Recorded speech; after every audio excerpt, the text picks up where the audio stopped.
વડોદરાથી પસાર થતો મુંબઈ અમદાવાદ નેશનલ હાઈવે ફરી એક વખત ટ્રાફિક જામનો ભોગ બની ગયો છે। મુંબઈ તરફથી આવતા માર્ગ પર મોટા ખાડા પડતા વાહન ચાલકોને ભારે હાલાકીનો સામનો કરવો પડ્યો।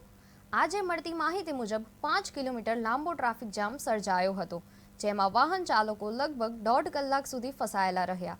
ટ્રાફિક જામથી કંટાળેલા લોકોમાં ભારે રોષ જોવા મળી રહ્યો છે। સ્થાનિકો અને ડ્રાઈવરો તરફથી આવા સ્થાયી સમસ્યાનો કાયમી ઉકેલ લાવવાની માંગ કરવામાં આવી છે। ગઈકાલે નહીં પણ 3 દિવસ પહેલા પણ આ જ હાઈવે પર 15 કિલોમીટરનો લાંબો ટ્રાફિક જામ થયો હતો। હાલમાં તંત્ર દ્વારા ટ્રાફિક જામ વચ્ચે જ ખાડાઓનું સમારકામ શરૂ કરવામાં આવ્યું છે, પરંતુ પ્રશ્ન એ છે કે રાહદારીઓના ધૈર્યની કસોટી ક્યાર સુધી ચાલશે।